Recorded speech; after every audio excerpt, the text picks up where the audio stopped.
Hi everyone, bank Nifty और bank Nifty के 12 stock का टेक्निकल एनालिसिस करेंगे डेली टाइम फ्रेम में। यस्टरडे के वीडियो में मैंने बोला था कि रेड कैंडल बना है, लेकिन रजिस्टेंस जो था, सपोर्ट था, वो ब्रेक नहीं कर रहा था। आज ब्रेक किया है सपोर्ट, लेकिन कैंडल ने क्या किया, बहुत बड़ी रेड कैंडल बनाई नीचे की तरफ की, फिर रिवर्स हो गया दोपहर के बाद, क्योंकि आज एक्सपायरी थी, आज थर्सडे था, निफ्टी का एक्सपायरी था, तो ये रिवर्सल हुआ है। लेकिन देखने जाएँ तो डाउन ट्रेंड दिखा रहा है इंडिकेटर, और यहाँ पे भी डाउन ट्रेंड आना शुरू हो गया है।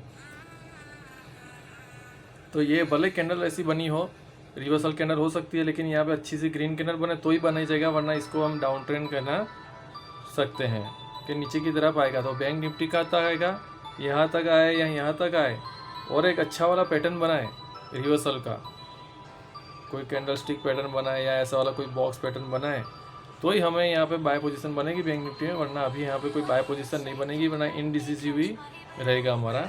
अभी 12 स्टॉक देखते हैं, 12 स्टॉक में किसी में भी बाय पोजीशन नहीं थी, सब में क्या है, साइडवेज या डाउन ट्रेंड का है। प्योर डाउन ट्रेंड नहीं आ रहा है, सब में साइडवेज ही आ रहा है ज़्यादातर। तो ये मेन इसका डाउन ट्रेंड है। यहाँ पे रिवर्सल का ट्राई, यहाँ से फेल हो रहा है, यहाँ से वापस फेल हुआ है और वापस नीचे की तरफ आया, लेकिन आज कैंडल ग्रीन बनाई है, लेकिन अप ट्रेंड वाली ग्रीन नहीं बनाई है। अगर देखना जाए तो स्मॉल इनडिसिसिव कैंडल बनाई है, जो यस्टरडे के लो के नीचे है नहीं है, और ऊपर के क्लोज और ओपन के जो ओपन और हाई है उसके अंदर है बराबर, उसके ऊपर भी नहीं गई। तो ये सिर्फ ऐसा ही साइडवेज कैंडल मानी जाएगी, यहाँ पे कोई पॉजिटिव कैंडल नहीं है। ये एक्सिस बैंक में भी कोई पॉजिटिव कैंडल नहीं है। और यहाँ पे ये पैटर्न क्यों फेल हुआ था, क्योंकि यहाँ पे कोई भी प्रॉपर इंडिकेशन नहीं था। ये पैटर्न भी यहाँ पे एग्जीक्यूट हुआ था, लेकिन सही से नहीं हुआ था बराबर। इनडिसिसिव बैंक निफ्टी में भी कोई डिसीजन नहीं है, यहाँ पे वही पैटर्न बन रही है इनडिसिसिव बराबर है। यहाँ पे हम देखें इंडिकेटर तो थोड़ा नीचे की तरफ का स्लोप दिख रहा है, ये हाई लो सेम वैसा ही यहाँ पे स्लोप दिख रहा है, यहाँ पे भी कोई प्रॉपर कंडीशन नहीं दिख रही है। आज जो कैंडल का ब्रेकआउट हुआ है बराबर, ये भी माना नहीं जाएगा। क्यों नहीं माना जाएगा, क्योंकि ओपनिंग सीधा हाई किया, उसके बाद प्राइस नीचे ही आ गया है। तो ये क्या हुआ, कोई प्रॉपर क्या हुआ, प्रॉपर ब्रेकआउट नहीं हुआ है यहाँ पे पैटर्न का। अगर हम ये देखने जाए कि 5 डेज कैंडल बनी है, 5 डे का ब्रेकआउट नहीं हुआ है, वहाँ पे क्या हुआ, ब्रेकआउट फेल हो गया है, ऊपर से रेड कैंडल बनी है। तो हो सकता है हमको ये प्रॉपर पैटर्न नहीं मिल रही है यहाँ पे, तो यहाँ पे भी कोई बाय नहीं बन रहेगा अभी। बंधन बैंक में एक रिवर्सल कैंडल बन सकती है ये बराबर है, लेकिन बहुत बड़ा रेड कैंडल है, तो हम इसको बहुत स्ट्रॉन्ग नहीं मान सकते। दूसरा का इंडिकेशन नीचे की तरफ जा रहा है। बंधन बैंक का मेन जो ट्रेंड है वो डाउन ट्रेंड है, मेन ट्रेंड उसका नीचे की तरफ का है। यहाँ पे सिर्फ ट्राई किया है ऊपर का, वो फेल हो रहा है बराबर है, 3 बार फेल हो चुका है, और ये साइडवेज गया है। हो सकता है आने वाले दिनों में और भी डाउन आ जाए मार्केट बराबर है, और मार्केट का सॉरी ये स्टॉक और भी नीचे यहाँ तक आ सकता है। यहाँ पे जो 2 बार हुआ है लो, जैसा यहाँ पे 3rd टाइम और 4th टाइम भी हो सकता है। अभी यहाँ पे भी कोई पैटर्न नहीं है। क्यों पैटर्न नहीं है, क्योंकि पैटर्न इनडिसिसिव हो गया, तो ऊपर का और नीचे का दोनों का यहाँ पे फेलर हो गया। ये इनडिसिसिव फेलर है, कोई प्रॉपर पैटर्न नहीं है यहाँ पे, इसलिए यहाँ पे भी कोई बाय पोजीशन अभी नहीं बनेगी। बैंक ऑफ बड़ौदा में अच्छा बाय बन सकता है कब, जब ऐसा वाला नीचे तक आएगा पैटर्न, तब बराबर है। यहाँ पे देखो हर बार वहाँ से फेल हो रहा है, तो ये बहुत ही अच्छा कंसोलिडेशन जोन है उसका। ये नीचे तक यहाँ पे आएगा, और वहाँ से हमको बाय पोजीशन मिलेगी 285 की बराबर है। अभी यहाँ पे रेड कैंडल ही बनी है, छोटी सी स्मॉल कैंडल बनी है, अच्छी है ये, और नीचे तक आनी चाहिए एटलीस्ट यहाँ तक, तो ऐसे वो स्लोप बनना चाहिए बराबर 250 तक। और यहाँ पे अगर कोई अच्छी पैटर्न मिले तो यहाँ पे हम बाय करेंगे, वरना अभी यहाँ पे भी हम कोई बाय नहीं करेंगे। ये साइडवेज में है। फेडरल बैंक हम अवॉइड करेंगे, क्यों, क्योंकि स्टॉप लॉस हंटिंग हो रहे हैं, और यहाँ पे कोई भी टेक्निकल एनालिसिस एग्जीक्यूशन नहीं हो रहा है, बहुत ही ख़राब कैंडलें बन रही हैं, इनडिसिसिव कैंडल बन रही है। HDFC बैंक में यहाँ तक आएगा बोला था, मेन उसका यहाँ पे डाउन ट्रेंड हुआ, साइडवेज हुआ, यहाँ पे हर बार प्राइस फेल होता है, मैंने बोला था। ये जगह पे बहुत बार प्राइस फेल हुआ है, आगे भी 3-4 बार हुआ है, यहाँ पे बाय नहीं करना था। अब ये बाय पोजीशन में आया है। यहाँ पे इसको रिवर्सल कैंडल भी बोलते हैं, जो इन्वर्स हैमर होता है। अगर वो डाउन ट्रेंड में आता है तो वो ट्रेंड को अप करता है, और अगर वो अप ट्रेंड में आता है तो ट्रेंड को डाउन ट्रेंड में कन्वर्ट करता है। तो यहाँ पे ये एक बाय पोजीशन बनेगी। अगर कल को यहाँ पे ग्रीन कैंडल बन जाए, ऐसी अच्छी वाली, ऐसी जो ग्रीन कैंडल है वैसी वाली, तो यहाँ पे बाय पोजीशन बनेगी, वरना यहाँ पे कोई बाय पोजीशन नहीं बनेगी। वरना यहाँ पे साइडवेज होना चाहिए थोड़ा, जैसे यहाँ पे हुआ था ऐसा, वैसा वाला यहाँ पे अगर पैटर्न मिले तो यहाँ पे बाय पोजीशन मिलेगी, वरना अभी यहाँ पे कोई भी बाय पोजीशन नहीं बनेगी। हमें वेट करना पड़ेगा। ये रिवर्सल बन सकता है ये स्टॉक, लेकिन यहाँ पे अच्छी सी पैटर्न बनाए या तो यहाँ पे ही अच्छी सी पैटर्न बनाए तो HDFC बैंक में हमको नज़र रखनी पड़ेगी, यहाँ पे रिवर्सल हो सकती है।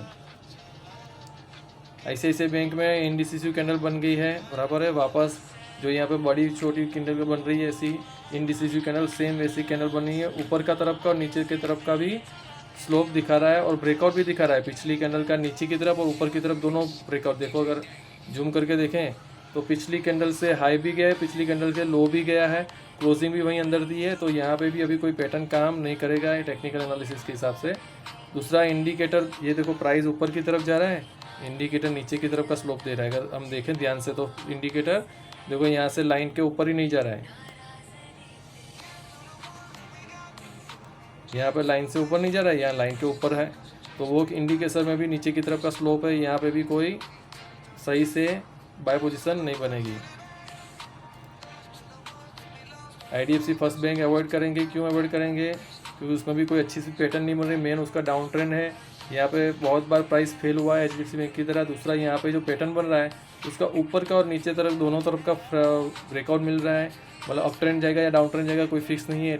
यहाँ पे टेक्निकल एनालिसिस, जो चार्ट का टेक्निकल एनालिसिस है, पैटर्न है वो फेल हो रही है। यहाँ पे वापस यहाँ से फेल हुआ है, डाउन ट्रेंड आ रहा है, यहाँ से अप ट्रेंड का वापस डाउन ट्रेंड आ गया है। तो यहाँ पे हम अभी यहाँ पे कोई भी बाय पोजीशन नहीं बनेगी जब तक 100% शॉर्ट हमको इंडिकेशन नहीं मिलता। जैसे ये इंडिकेटर है, वो इंडिकेटर हर बार यहाँ पे आता है तो प्राइस साइडवेज थोड़ा जाता है, लेकिन प्राइस तो यहाँ पे देखो यहाँ से वापस नीचे ही आया है। इंडिकेटर यहाँ पे गया लेकिन प्राइस नीचे आया है, इंडिकेटर ऐसे गया है प्राइस नीचे आया है। तो यहाँ पे भी हम भरोसा नहीं कर सकते, इंडिकेटर में भी साइडवेज हो जाए लेकिन प्राइस और भी नीचे आ सकता है, बराबर है। यहाँ तक आए और प्राइस और भी नीचे आए, तो यहाँ पे अभी हम कोई भी बाय पोजीशन नहीं करेंगे। इंडसइंड बैंक में दो जोन बने हुए हैं, कंसोलिडेशन जोन है, ऊपर का कंसोलिडेशन जोन और ये पुराना वाला नीचे का है वो कंसोलिडेशन जोन। तो अभी यहाँ पे ही अच्छा सा एक पैटर्न बने तो बाय बन सकता था, लेकिन यहाँ पे 3 बार कैंडल बना था। यहाँ पे जो 3 कैंडल, ये तीन कैंडल थी, बराबर है, वो 3 कैंडल का नीचे की तरफ ब्रेकआउट दे दिया है, तो वो पैटर्न भी हमारा यहाँ पे फेल हो गया। यहाँ पे कोई बाय पोजीशन नहीं बनेगी। अगर हम बहुत ही ध्यान से देखेंगे तो ये 3 कैंडल ने एक बॉक्स बनाया था, बराबर है। तो ये जो 3 कैंडल का लो था वो नीचे की तरफ ब्रेकआउट कर दिया ये 2 कैंडलों ने, बराबर है। तो यहाँ पे भी बाय पोजीशन अभी नहीं बन सकती। इंडिकेटर में भी कोई कुछ खास वो दिख नहीं रहा है, बराबर है, पैटर्न कि वो बाय कर सकें अभी। तो अभी यहाँ पे भी कोई बाय नहीं बनेगा। कोटक बैंक हम अवॉइड करेंगे। क्यों? सेम ऐसा पैटर्न यस बैंक में हुआ था, यहाँ पे गैप डाउन हुआ था, फिर बहुत टाइम के बाद यस बैंक नीचे की तरफ आया था। जिगजैग कैंडलें बन रही बहुत सारी। कोटक महिंद्रा बैंक रिस्की है तो यहाँ पे हम उसको अवॉइड करेंगे। पंजाब नेशनल बैंक देखेंगे। पंजाब नेशनल बैंक बहुत ही अच्छा कंसोलिडेशन कर रहा है, बहुत ही अच्छा कंसोलिडेशन है यहाँ पे पंजाब नेशनल बैंक का। कोई अच्छा सा पैटर्न बने तो उसमें बाय बनेगी। ये पैटर्न बन रहा था, तो ये जो कैंडल है बहुत बड़ा वाला, उसी के अंदर प्राइस बन रहा है। देखो क्लोजिंग और सब कुछ उसके अंदर, नीचे भी नहीं आ रहा है, ऊपर भी नहीं आ रहा है, तो ये बहुत अच्छा है। इनसाइड की जो पैटर्न थी उसको डाउन ट्रेंड में दिया है क्लोजिंग, लेकिन जो मेन उसकी बाहर की जो बड़ी कैंडल है उसके लो के नीचे नहीं आ रहा है, तो बहुत अच्छा है। कंसोलिडेशन के अंदर ये कंसोलिडेशन है, तो हमें देखना पड़ेगा कि अगर यहाँ पे ये इसका हाई है और इसका ये लो है, इसके अंदर ही अंदर अब जब यहाँ का ब्रेकआउट मिले तो यहाँ पे बाय बनेगा, वरना अभी यहाँ पे कोई बाय नहीं बनेगा। 120 के ऊपर 123 के ऊपर जाएगा तो 137 150 का टारगेट हम ले सकते हैं यहाँ पे।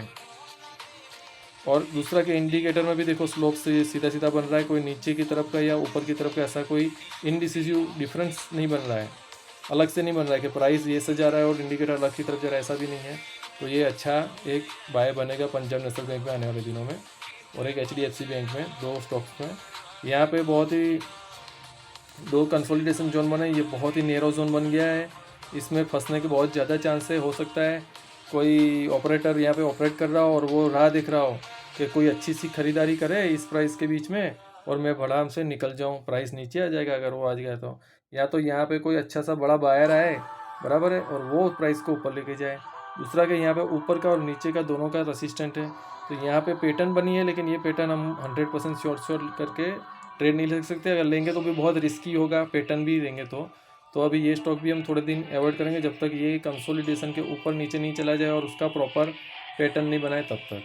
ये वीडियो एजुकेशन पर्पज़ के लिए था। आप आपका बाय सेल आपके एडवाइज़र या आपके खुद के टेक्निकल एनालिसिस करने के बाद ही करें। Thank you.